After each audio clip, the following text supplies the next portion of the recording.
welcome back to LTC Heroes by Experience Care. My name is Peter Murphy-Lewis. I'm your host. I am wrapping up day 2 at HIMMSS, and many of you know that I love to talk about interoperability, even though I don't truly understand it. But today I feel like I'm talking to the guru of interoperability, Nick Knowlton, the Vice President of Strategic Initiatives at ResMed. Nick, welcome to the program. Thank you so much for having me today. Really appreciate the opportunity. I need it when I say interoperability guru, you'll probably know the name Scott Stewie from Direct Trust. So my second or third interview when I started this podcast about 2 years ago was with him, and I didn't understand a single word. So I think today I'll understand 7 of yours. Start off by telling me why you're here and what you're trying to get done for your companies, your employees, and for general speaking, for post-acute care in interoperability. Great. Well, thank you so much. Scott's actually a good friend of mine. He and I partnered in putting together a Commonwealth Health Alliance in the early days. So we're very excited to see him land at Direct Trust, and I know he's going to do great things for bringing interoperability to our space. So when I think of interoperability for post-acute, a couple concepts come to mind. When our nation's powers that be, CMS and their sister organization, the ONC as we refer to them, they basically make rules for certified EHR vendors.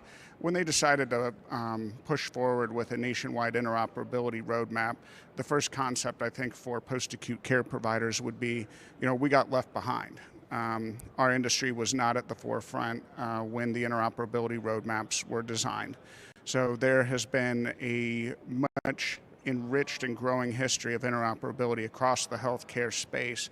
But unfortunately, providers in post-acute care land were not at the forefront, so we've been playing catch up ever since, really, with the rest of the world. I actually joined one of ResMed's subsidiaries, Brightree, in 2014 in an effort to help solve for some of that and bring some of those interoperability experiences that we've been able to enable in acute care health systems as well as ambulatory physician practices previously. So when we think about where interoperability is in post-acute care, a lot of those nuances that were not thought of when the nation's interop roadmap was laid out, they really start to impact workflow for providers. So things like the entire medication list for a patient might not be available in an interoperable document at the time of discharge, but providers in post-acute care need to have all that information to be able to accept a patient.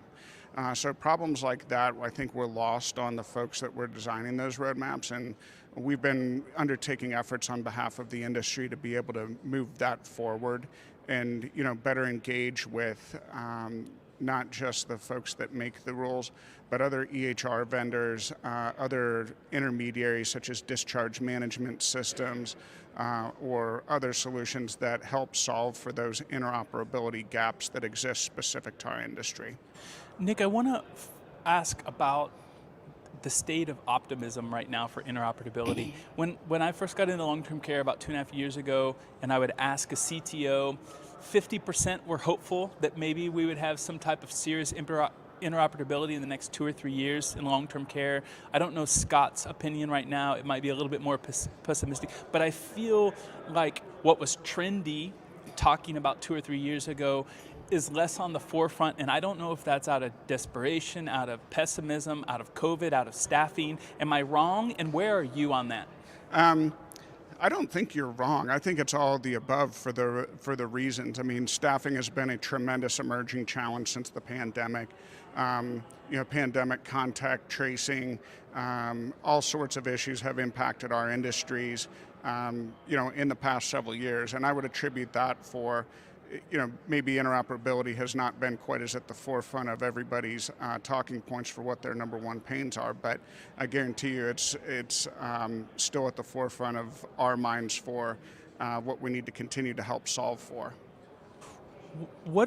Just so you know where I'm going to go with this, and also the audience, I'm going to go towards how you got into this, but my way into that question is, what are the trends that you see in 2023 that last year when you came to HIMMSS weren't quite there? What's the conversation you're hearing in your ecosystem and your strategic partners that's new?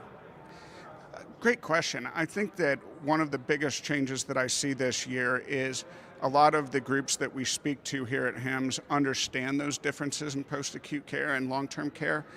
They understand the nuances that need to be accounted for. And we do see a large uptick in terms of investments, not just from provider organizations, but also from some of those federal agencies that I mentioned. In fact, on Thursday, I'll be talking with some of them about the specific challenges in post-acute and what we feel they could do to better help ease those interoperability gaps.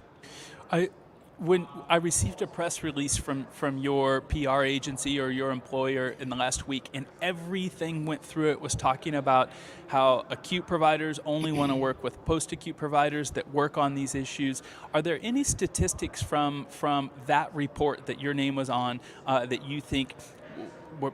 I guess I'm gonna ask you kind of a weird question. You could decide which. Anything that surprised you? Anything that we still don't understand, like the average long-term care provider facility doesn't understand? I guess I'll open it up to you from that report. Sure. So we've conducted this survey really on a biannual basis since 2019. And in 2019, we found out that 60% of referral sources across all post-acute care domains said that they would be willing to switch who their post-acute care partners were based on their ability to receive electronic referrals and follow that patient's care into post-acute. In 2021, that number had risen to 74%.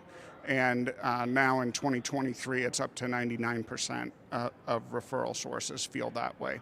I'd say one thing that's heartening for our industry is the first time we did the survey, only something like a third of providers actually understood what their referral sources want. And now that understanding for how important interoperability is above 90%.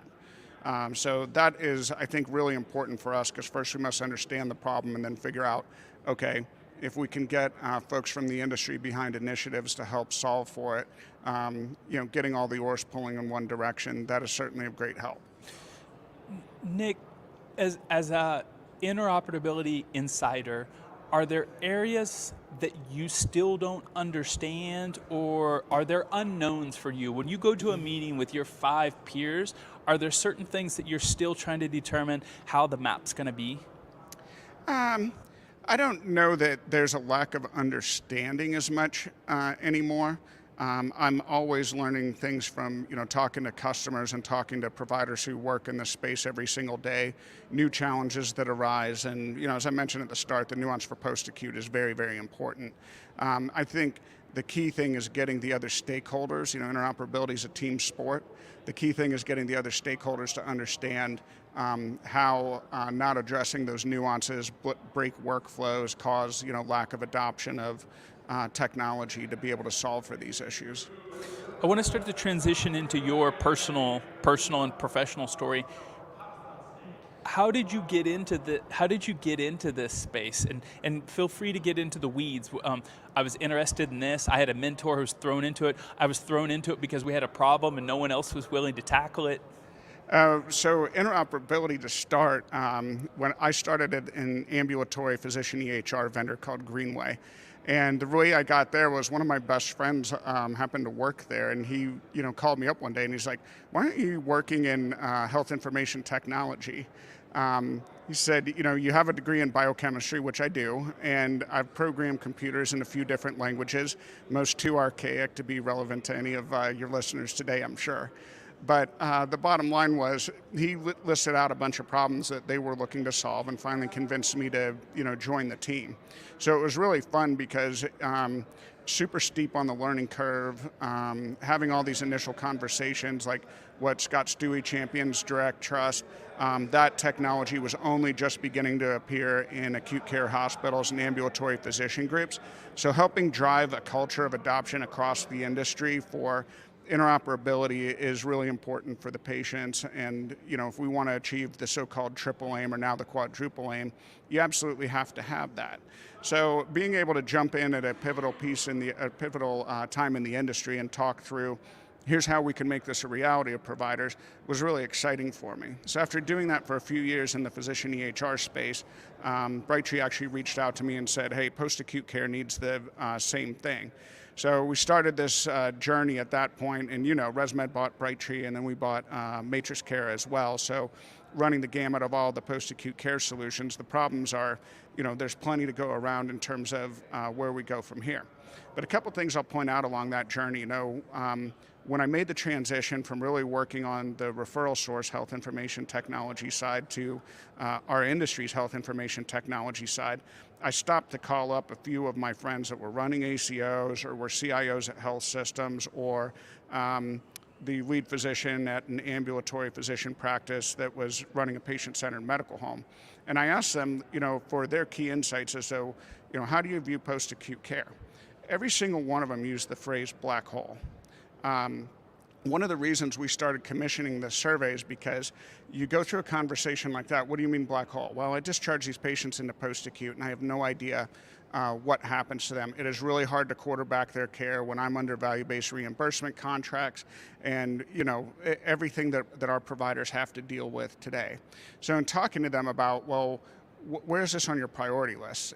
At the time it was getting their ambulatory physicians connected to the hospital was the number one problem. So we talked about, well, what about post-acute, on a scale of 1 to 10, and the numbers came back about a 4. And I'd say the consensus opinion was probably something along the lines of, we have bigger fish to fry right now, but in a few years we're going to get to post-acute, because as we evolve care to say we don't want patients in the hospital anymore and we're going to change reimbursement to match suit with that, post-acute care, or out-of-hospital care as we refer to it now, is all about keeping the patients as healthy as they can where they choose to live, and that could be in their own home, or it could be in a long-term care facility due to higher acuity needs and the like.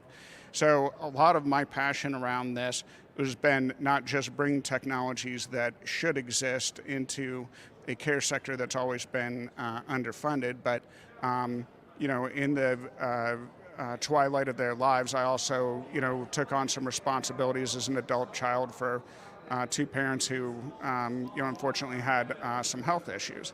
And the reason that I remain to be so passionate about this is just seeing the things that my dad went through in the last 12 months of his life, because we could not get certain connectivity established as he moved.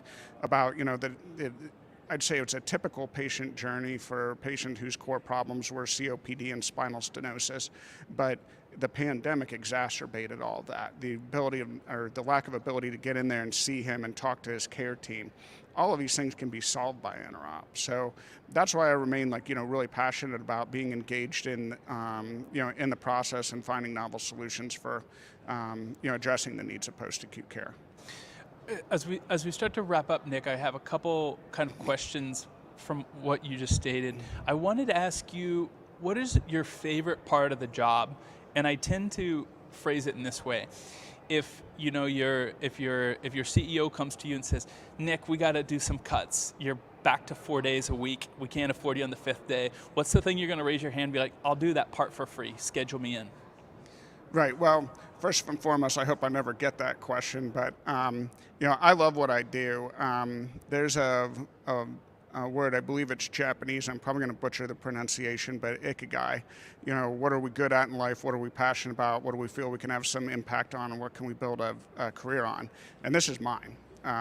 So if I got the question of, hey, we need to find ways of doing more with less, everybody's, that works in the interoperability world, is a roll up their sleeves, get it done. It doesn't matter what the problem is. If we have some resources, we'll find a way.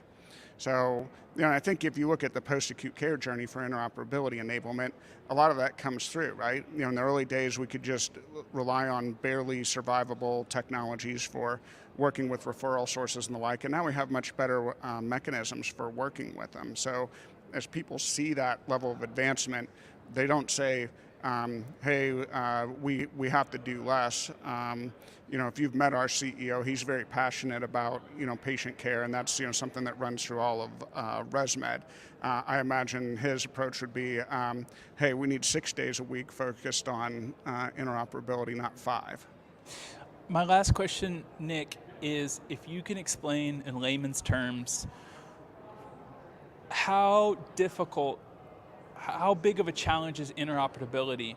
And like if myself as a CNA or somebody, a small owner of a SNF, they might think that it's, you plug your laptop into the wall, you take a router, you plug in your Ethernet, you send an email, that person receives it. What are the steps that I'm oversimplifying that someone needs to understand? The amount of cost, the amount of time, the amount of minds that need to be sit down, the amount of HIPAA, the amount of regulation, so we can understand it in a simple metaphor. Okay, great. So a lot of people think of interoperability as, hey, we need a new standard or we need a new technology. But when you think about all the things that need to come into play, so you stick your laptop out there and you plug it into the wall, how do you know my patient identity in all the other care locations that I've been? How do you have connectivity in place with all those care locations when you don't know that I've ever been to them? How do you know that I've had an encounter of clinical relevance? How do you remain compliant with HIPAA and other privacy and security concerns? How do networks stand up to say we can manage audit trails to make sure that bad actors are immediately removed from systems? Who's governing how these different modalities evolve? And then who's managing them on a day-to-day basis? Because let's face it, interfaces break from time to time. So those problems just compound on top of one another. So the sending an email to somebody, that's basically what direct secure messaging does. And it's a lot easier when you have a patient in front of you and say, I want to transition Nick from here to a long-term care facility. Those technologies actually, work and are in heavy use out there. But fleshing out the entire patient story, knowing the other problems that patient coming under your care is facing. And let's face it, in the post-acute care world, our patients are some of the most sick. They have comorbidities. Sometimes they're elderly or confused and they don't have the ability to navigate their own care. So when our country invests $20 billion plus in electronifying that ecosystem, we have to take that next step of saying we need all of these referral sources and specialty physicians and rounding physicians and therapists. They need to be a connected and trusted part of an ecosystem that surrounds every care facility, right? And putting that in place is, a Herculean task with some of the older technologies, but by addressing interoperability really as a team sport with referral source vendors and other vendors that we have to work with to make this happen, that's how we make traction as an industry, and that's how we make it scalable. I lied to you. I have one last question, and before I close, I just want to say thank you for sharing your passion. I know long-term care is better because people like you are passionate about this topic. A lot of us can't understand. Is there a case study? Is there a country that you look at and be like, we need to work towards that? These people are 10 years ahead of us. And then also, please tell me we're not the slowest, most behind country in the world. So I got to be a little bit diplomatic on that. There are countries that I would absolutely say are ahead of us in terms of getting the right patient to follow the data to the right location at the right time. Some of that is, politics that we may never solve here. Like, we're the only well-developed country that doesn't have a national patient identifier. So knowing that Nick Knowlton in your long-term care facility is the same Nick Knowlton in some specialty physician practice system out there, that is a much easier problem for a lot of other developed countries to solve, because I'd have a national patient identifier to cross-match that. Things that we've done, like Commonwealth and other industry-wide efforts, have been built to solve that. But when you think about the stepwise challenges there, we are a little bit behind a lot of other developed countries because of issues like that. Nick, thank you so much for joining me on LTC Heroes. Pleasure to meet you at HIMMSS 2023. Hope to meet you next year. Thank you so much. I really appreciate it.